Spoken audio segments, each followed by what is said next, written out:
Friends, आज हम discuss करेंगे Childe Roland to the Dark Tower came. इस पोएम के 15 स्टांजास मैं ऑलरेडी डिस्कस कर चुकी हूँ 3 पार्ट्स में। उन वीडियोस की लिंक मैं आपको डिस्क्रिप्शन बॉक्स में दे दूँगी, अगर आप चाहे तो वहाँ से चेक कर सकते हैं।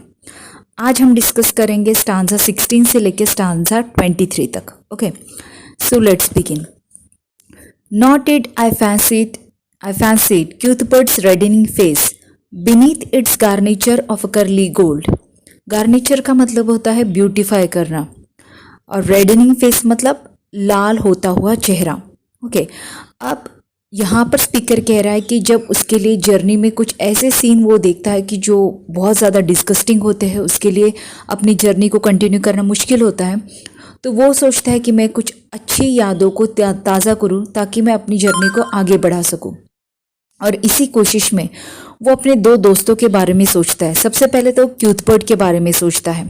अब ये दोस्त कौन है और दूसरा दोस्त जो है वो कौन है, उनके साथ में क्या होता है, ये हमें कुछ भी नहीं पता बैकग्राउंड में। सिर्फ हमें ये पता है कि क्यूथबर्ट नाम का उनका दोस्त है जिसके बारे में वो सोचते हैं, और उनके आंखों के सामने आता है क्यूथबर्ट का लाल होता हुआ चेहरा। बीनीथ इट्स गार्निचर ऑफ अ करली गोल्ड। करली गोल्ड मतलब घुंघराले सुनहरे बाल। क्यूथबर्ट के बाल जो थे वो घुंघराले सुनहरे बाल थे, और उसके नीचे, उन बालों के नीचे उसका लाल होता चेहरा था। अब ये करली गोल्ड हेयर जो थे वो उसको खूबसूरत बना रहे थे, ब्यूटीफाई कर रहे थे। Dear fellow till I almost felt him fold an arm in mine to fix me to the place. अब यहाँ स्पीकर जो है वो ऑडियंस को कह रहे हैं कि डियर फेलो। अब वो स्पीकर जो है वो अपने दोस्त के बारे में सोच ही रहे थे तब तक जब तक कि वो सच में उसका आर्म खुद के आर्म में फील ना करे। इतना दिल से वो अपने दोस्त के बारे में सोच रहे थे, जैसे उनका दोस्त हमेशा करता था कि वो अपना आर्म स्पीकर के आर्म में फोल्ड करके उसे एक जगह से दूसरी जगह लेके जाता था। दैट वे ही यूज्ड, वो ऐसा ही करता था। Alas one night's disgrace out went my heart's new fire and left it cold. एक रात में कुछ ऐसा हो जाता है, डिस्ग्रेस का मतलब वैसे तो अपमान होता है, अपमानजनक रात होती है, कुछ ऐसा होता है जिसकी वजह से उसकी यादें जो है वो कड़वी हो जाती है स्पीकर की। Out went my heart's new fire and left it cold, जो अपने दिल में वो अच्छी यादें ताज़ा करने की कोशिश कर रहा था। जैसे ही वो क्यूथबर्ट के बारे में सोचता है, उसके दिल में एक नई उम्मीद की लौ जलती है, लेकिन वो तुरंत ही बुझ जाती है। Giles then the soul of honour, फिर वो अपने दूसरे दोस्त के बारे में सोचते जिसका नाम गाइल्स होता है, उसे वो सोल ऑफ ऑनर कहते हैं। There he stands frank as 10 years ago when knighted first. उनकी आंखों के सामने गाइल्स आता है बड़े गर्व के साथ में खड़ा हुआ जब उसे फर्स्ट टाइम नाइटहुड मिला था। What honest man should dare he said he durst. एक ईमानदार इंसान क्या करने की कोशिश या क्या कर सकता है वो उसने किया था, ऐसा उसने कहा।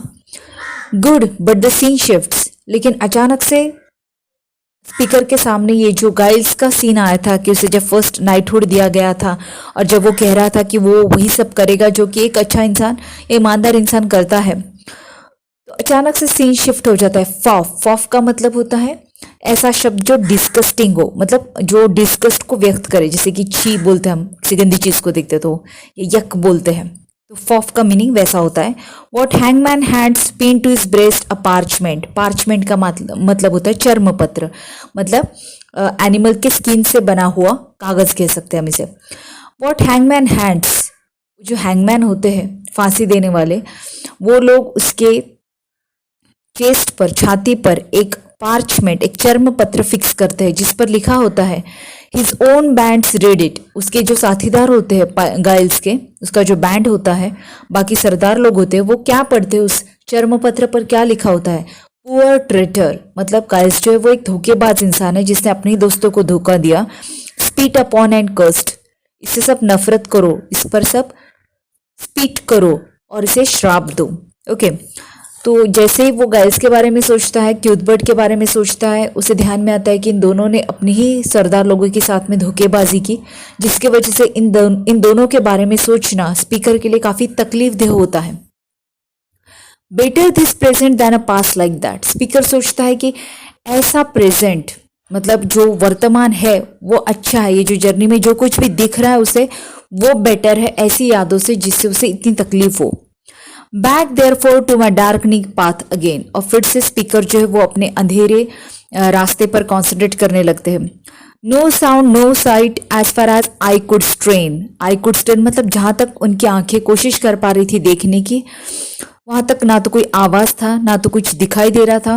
Will the night send a howlet of a bat I ask, और स्पीकर ने पूछा कि क्या यह अंधेरी रात जहाँ पे कोई आवाज नहीं है, कुछ नजर नहीं आ रहा है, क्या एटलीस्ट किसी चमगादड़ की आवाज आएगी, जैसे हमें दिखता है हॉरर फिल्मों में कि अंधेरी रात में चमगादड़ों की आवाज आती है, लेकिन वहां पे चमगादड़ की आवाज भी नहीं आती। तो स्पीकर पूछता है कि क्या एटलीस्ट चमगादड़ की आवाज सुनाई देगी। When something on the dismal flat came to arrest my thoughts and change their train. अब स्पीकर के दिमाग में ये सब चल ही रहा था कि अचानक से उस निराशाजनक जमीन पर कुछ ऐसा होता है कि उनके थॉट्स जो है, उनके विचार जो है वो रुक जाते हैं और उनका पूरा जो विचार का चक्र है वो बदल जाता है, दूसरी दिशा में चला जाता है। A sudden little river crossed my path, अचानक से एक नदी वहां से आती है छोटी सी बहते हुए और उनके रास्ते से जाती हुई दिखती है। As unexpected as serpent comes, उस नदी का उनके रास्ते में होना मतलब अचानक से जैसे किसी सांप का आ जाना होता है, इतना unexpected. No sluggish tide congenial to the glooms, congenial का मतलब होता है अनुकूल, सुटेबल, और स्लगिश का मतलब होता है सुस्त। उस नदी जो जिस माहौल में थी, मतलब आसपास का माहौल कैसा था, ग्लूमी था, सब तरफ अंधेरा, कोई आवाज नहीं, कुछ नजर नहीं आ रहा था, कहीं लाइफ नहीं थी वहां पर। ऐसे ग्लूमी एटमॉस्फेयर में वो जो नदी थी उसमें टाइड्स थे, उसमें फ्रॉथ था, झाग था, वो नदी जो थी वो सुस्त नहीं लग रही थी। उस एटमॉस्फेयर में वो नदी जो वो सूट नहीं कर रही थी, ऐसा लग रहा था वो नदी जैसे लाइवली हो। This as it froth by, froth by का मतलब होता है झाग निकलना, ऐसा लग रहा था जैसे वो नदी में बहुत सारा जो झाग निकल रहा था। उसकी वजह शायद ये थी कि might have been a bath for the fiends glowing hoof, fiend का मतलब होता है जानवर और ग्लोइंग हूफ मतलब चमकता हुआ खूर, हूफ का मतलब होता है खूर, जैसे कि आप पिक्चर में देख सकते हो। तो जैसे कि किसी जानवर ने अपने खूर को चमकाने के लिए उसमें बाथ लिया हो जिसकी वजह से उसमें से झाग निकल रहा था। To see the wrath of its black eddy, eddy का मतलब होता है सर्कुलर वाटर, भंवर कह सकते हैं जो पानी में होता है, और ब्लैक इसलिए कहा गया है क्योंकि वहां पे अंधेरा था तो अंधेरे का रिफ्लेक्शन पानी में था तो नदी भी ब्लैक लग रही थी। ओके, रात का मतलब होता है गुस्सा।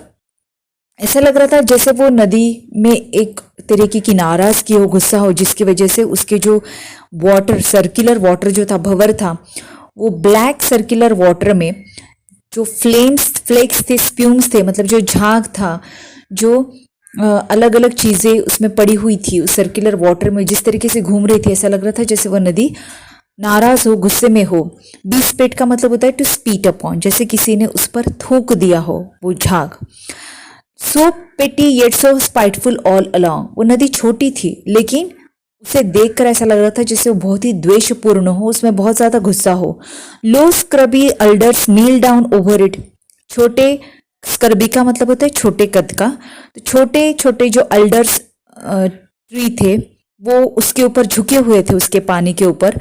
ड्रेंच्ड विलोज, और विलो के जो पेड़ थे जैसे कि आप पिक्चर्स में देख सकते हो, वो ड्रेंच मतलब डूबे हुए थे पानी में। Flung them headlong in a fit of a mute despair, ऐसा लग रहा था जैसे वो फ्लंग मतलब फेंकना, जल्दी जल्दी में उन अल्डर ट्रीज को वो फेंक रहे हो। और सुसाइडल थ्रॉन्ग, ऐसा लग रहा था वो जैसे पेड़, सारे पौधे जो वो उस नदी में डूबकर सुसाइड कर रहे हो। थ्रॉन्ग का मतलब भीड़, जैसे भीड़, सुसाइड करने वालों की वहां पर भीड़ लगी हुई थी। The river which had done them all the wrong, ऐसा लग रहा था जैसे उस नदी ने उन सबके साथ में कुछ गलत किया हो। वॉट एवर दैट वॉज, वो जो कुछ भी होगा, रोल्ड बाय मतलब पास्ट बाय, वो हो चुका है। डिटर्ड नो विट, अब उसे रोकने के लिए, जो कुछ भी हो चुका है, नदी ने जो कुछ भी उनके साथ में गलत किया है, उसे रोकने का समय अब निकल चुका है और अब कुछ भी नहीं किया जा सकता। नो विट, विट का मतलब होता है वेरी स्मॉल पार्ट और अमाउंट, किसी चीज का छोटा सा हिस्सा, अब कुछ भी छोटी सी चीज भी नहीं की जा सकती। विच वाइल आई फॉरवर्डेड, फॉरवर्डेड का मतलब होता है बड़ी मुश्किल से चलना। Okay, which while I forwarded, उस नदी को स्पीकर जो है वो बड़ी मुश्किल से उसमें से चलते हुए जाते हैं। गुड सेंट्स, हे भगवान, how I fear to set my foot upon a dead man's cheek. अब पोएट जब उस नदी को क्रॉस कर रहे थे तो उस पानी में कदम रखने के बाद में उन्हें ऐसा लग रहा था जैसे कि उन्होंने अपना पैर जो है वो किसी मरे हुए इंसान के गाल पे रख दिया हो। ईच स्टेप और feel the spear I thirst to seek.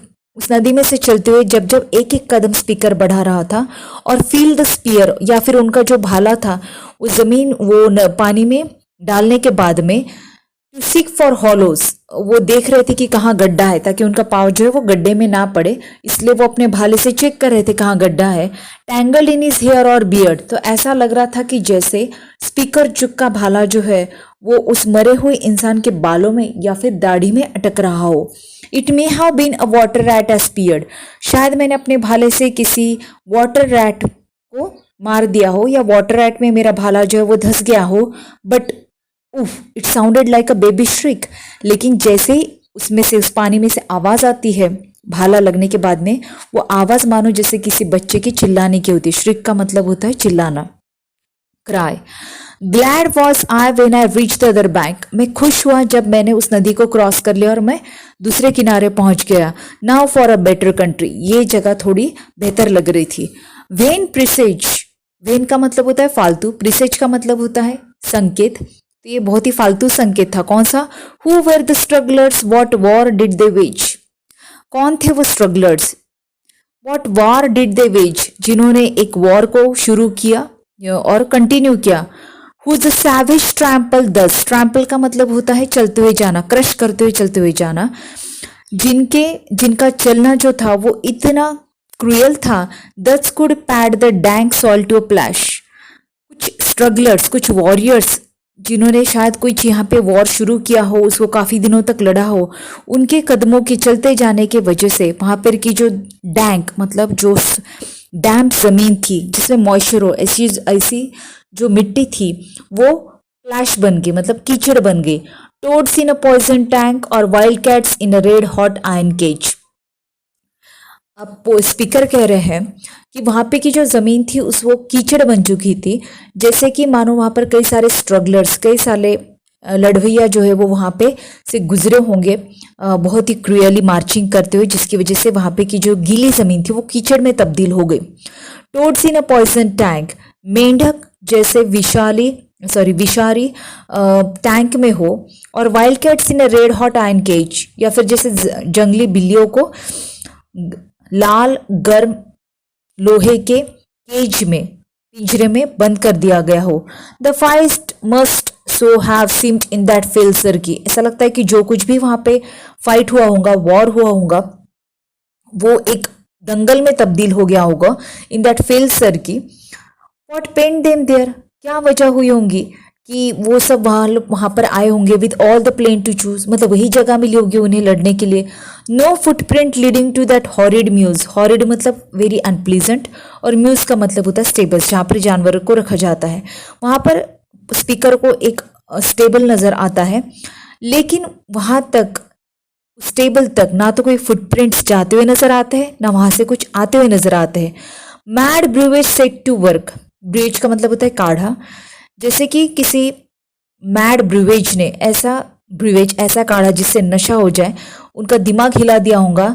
Set to work their brains, no doubt like galley slaves the Turk pits for his pastime. Galley slaves का मतलब होता है ऐसे लेबरर्स या ऐसे काम करने वाले जो छोटे छोटे काम करने के लिए जिनका अपॉइंट किया जाता है, ऐसे दास। तो ऐसे दासों की तरह the Turk pits for his pastime, तो उन्हें जैसे वहां पर जैसे दासों को छोटे छोटे काम करने के लिए लगा दिया जाता हो, तो उसी तरीके से मानो वहां पर जो अनप्लीजेंट एटमोस्फियर था उसमें वो जो स्ट्रगलर्स या वॉरियर्स वहां पर आए होंगे फाइट करने के लिए, पता नहीं उनका दिमाग उस काढ़े की वजह से हिल गया होगा जो वो वहां पर फाइट कर रहे होंगे just for the pass time. जैसे कि टर्क जो है वो लेबरर्स को अपॉइंट करते हैं छोटे छोटे काम करने के लिए। क्रिश्चियंस अगेंस्ट ज्यूज, जैसे क्रिश्चियन लोग ज्यूज लोगों को ट्रीट करते हैं।